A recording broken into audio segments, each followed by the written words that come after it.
Serangan dunia maya di Indonesia membuat kerugian hingga mencapai 478,8 triliun.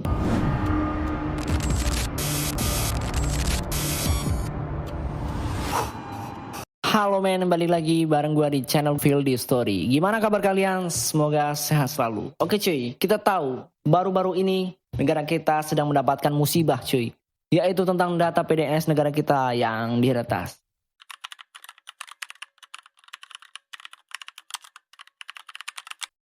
Nah, disclaimer dulu nih cuy. Kali ini bukan itu yang bakal kita bahas. Nah, yang bakal kita bahas kali ini adalah serangan dunia maya di Indonesia. Apa itu kira-kira?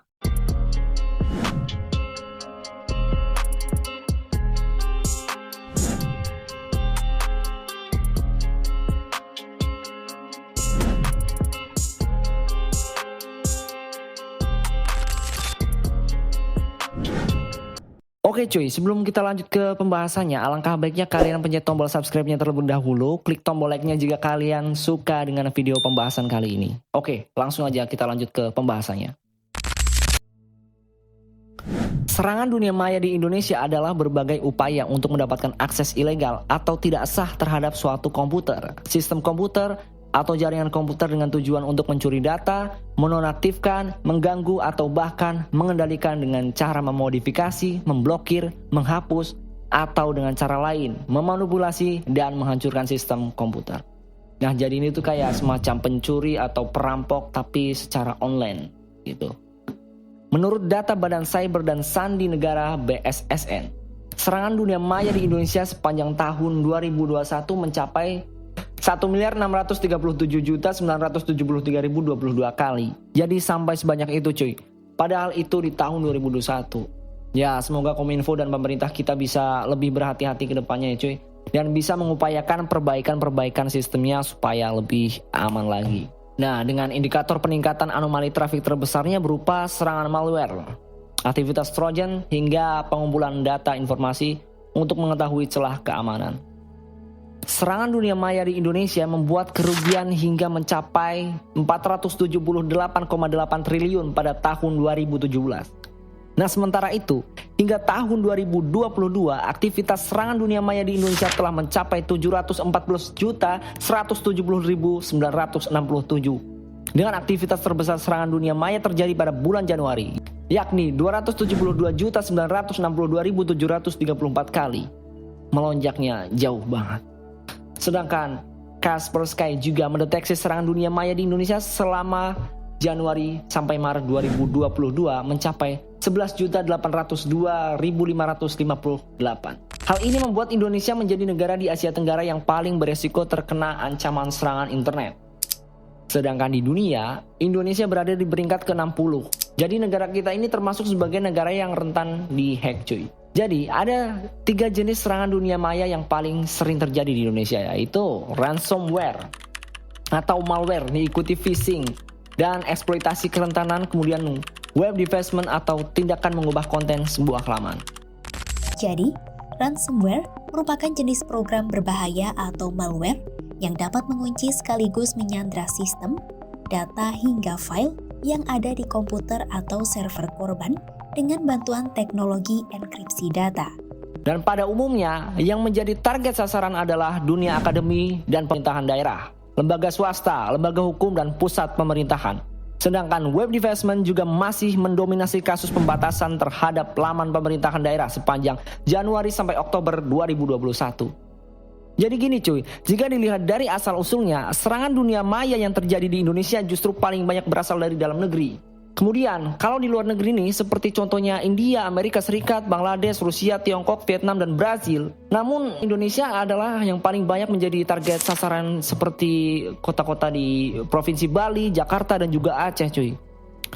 Lalu, serangan dunia maya menyasar pada sistem cloud, jaringan, dengan tujuan mencuri data dan membajak lalu lintas layanan. Apa saja sih serangan cyber yang memang paling umum terjadi di Indonesia, Ban? Iya, kalau serangan cyber secara umum di Indonesia tuh rata-rata tuh banyak kan ke arah malware ya, malware seperti trojan, ransomware. Nah itu rata-rata di serangan tersebut. Nah kalau untuk sisi dampaknya tentu lumayan besar ya. Alat yang digunakan berupa malware, serangan terhadap domain name system atau disingkat DNS, dan drive-by. Wah, udah nggak paham lagi. Ini si hacker bisa sampai sedetail itu mengacak-acak perdataan negara kita. Selanjutnya ada juga malicious software, adalah serangan yang paling umum melalui surat elektronik atau unduhan ilegal. Malware mengandung virus, trojan, spyware, ransomware, adware, dan botnet. Malware dan ransomware biasanya disertai tebusan kepada pemilik data. Apa itu ransomware WannaCry? Dilansir dari laman Kemendikbud, WannaCry adalah ransomware yang menargetkan pengguna operator Windows untuk mengunci data korbannya, lalu menuntut sejumlah uang sebagai tebusan. Worm ini mampu menyebarkan dirinya ke beberapa komputer dalam suatu jaringan. Jadi intinya si hacker tersebut bisa melihat data-data yang ada di laptop, PC, atau ponsel kita ya cuy. Jadi inilah gunanya sandi atau pengaman pada ponsel kita supaya nggak gampang dihack atau dibobol oleh pihak-pihak yang tidak bertanggung jawab, yang asal-asal minta tebusan gitu aja. Bahaya banget. Nah berikutnya, injeksi bahasa query terstruktur atau yang udah gue singkat SQL tadi. Melibatkan penyuntikan kode berbahaya ke dalam aplikasi berbasis data melalui query SQL untuk mendapatkan informasi pribadi. Phishing melibatkan permintaan informasi pribadi dan sensitif melalui email resmi perusahaan. Man in the middle adalah praktik menyadap komunikasi antara dua individu untuk mendapatkan data. Seringkali dilakukan melalui jaringan Wi-Fi yang rentan atau dipertanyakan. Nah jadi seiring berkembangnya teknologi di era digital ini cuy, kita harus bisa lebih waspada terhadap pesan, email, ataupun yang masuk ke perangkat keras kita cuy, supaya kita bisa terhindar dari hal-hal yang gak kita inginkan. Penolakan layanan adalah serangan di internet yang dimaksudkan untuk mengganggu dan mencegah pengguna lain mengakses layanan sistem yang terkena dampak serangan tersebut. Kemudian, DDoS berupa serangan masif dengan membombardir permintaan data secara simultan ke server yang menjadi target sasaran. DDoS atau Distributed Denial of Service adalah serangan siber yang bekerja dengan membanjiri lalu lintas jaringan suatu sistem dengan banyak data. Tujuannya agar lalu lintas server bekerja lebih berat sehingga pengguna lain tidak dapat mengakses situs tersebut. Biasanya, serangan ini menggunakan beberapa komputer penyerang sampai komputer target tidak dapat diakses. Serangan DDoS pertama kali muncul pada 1999. Enggak cuma situs media, situs-situs besar lainnya juga menjadi target serangan DDoS. Serangan dunia maya juga bisa terjadi dengan membangun terowongan dan menggunakan akses yang tersedia secara terus-menerus. Nah, terakhir adalah drive-by. Ketika seseorang mengunjungi laman tertentu dan mengubah informasi tertentu sehingga komputer terinfeksi malware. Nah, jadi setelah semua virus tersebut masuk ke perangkat PC atau ponsel kita, mereka dengan gampangnya mengambil data pribadi hingga uang kita, cuy. Ngeri banget itu.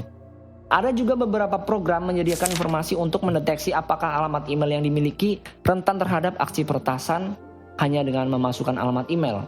Selain itu, pendeteksian dan pengelabuan terhadap peretas juga bisa dilakukan dengan memasang perangkat honeypot, yakni sistem atau jaringan komputer yang sengaja dipasang semirip mungkin untuk dijadikan umpan buat menarik perhatian peretas dengan diletakkan di sekitar server asli dan di bagian belakang firewall.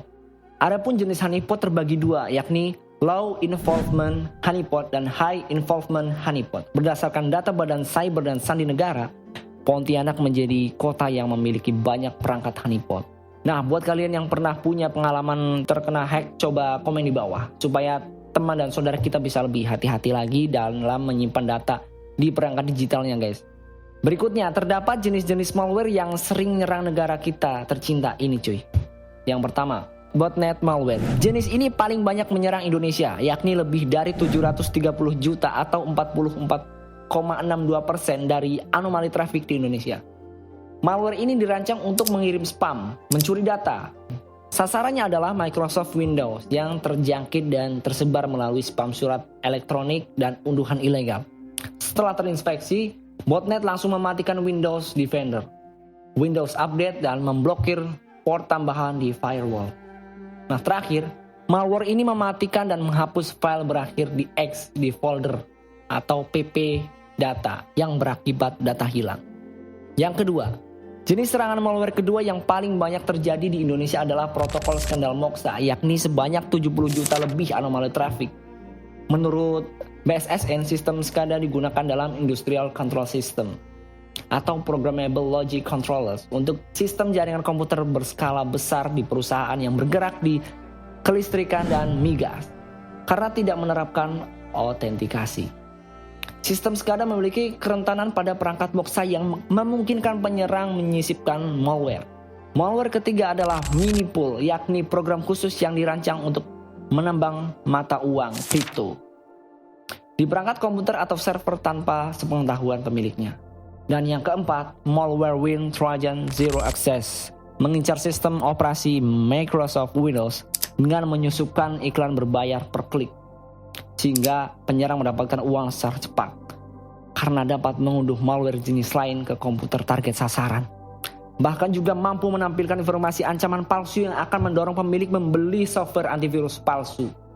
Dan yang kelima, serangan menggunakan proxy socket source yang merupakan framework untuk routing dari berbagai jenis program ataupun protokol. Penyerangan mengeksploitasi koneksi SSH, kemudian mendistribusikan botnet dan malware. Deteksi terhadap malware dapat dihindari karena proxy ini dapat digunakan untuk menutupi lalu lintas atau penyerang dapat membuat terowongan ke sistem command and control melalui koneksi HTTP. Jadi nih geng, dari tadi kita udah ngebahas serangan dari hacker yang sampai segitu detailnya. Nah, gimana sih solusinya pemerintah kita mengatasi cybercrime? Apa yang harus dilakukan pemerintah?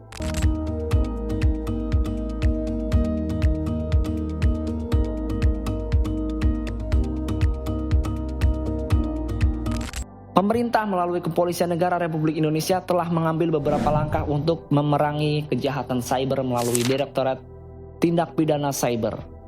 Pemerintah melakukan sosialisasi dan edukasi menggunakan media sosial. Dengan begitu, pengetahuan orang-orang tentang cybercrime pun semakin mudah diakses. Kayak gue jadi tahu gitu.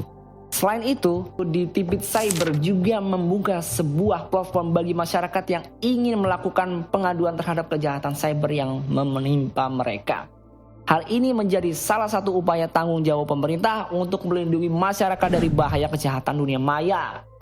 Nah, gimana nih geng menurut kalian? Apakah sudah tepat cara pemerintah menanggulangi hal tersebut? Coba komen di bawah. Pada tanggal 14 September 2022, anggota Komisi 1 DPR RI Nurul Arifin dalam konferensi persnya mendorong pemerintah meningkatkan sistem keamanan digital negara. Hal ini menyusul banyak terjadi kebocoran data dan serangan cyber terhadap kementerian atau lembaga yang dilakukan oleh hacker atau peretas ini. Ada pula kebocoran data registrasi SIM card, 105 juta data pemilih, hingga surat untuk presiden yang disebut termasuk koleksi dokumen-dokumen dari Badan Intelijen Negara yang berlabel rahasia. Udah ke-hack gitu, rahasia padahal ya. Jadi intinya kebocoran data tersebut sudah merugikan banyak pihak ya geng, termasuk pemerintah yang saat ini dibuat bingung.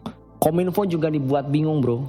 Baru-baru ini ramai di sosial media bahwa data yang telah diretas akan dikembalikan secara cuma-cuma. Akan tetapi itu juga belum ada penjelasannya dari Kominfo sendiri. Semoga saja benar ya dari pembahasan kita hari ini, semoga dapat dipahami dan dimengerti. Dan tentang hal ini gimana menurut kalian? Berikan pendapat kalian di kolom komentar.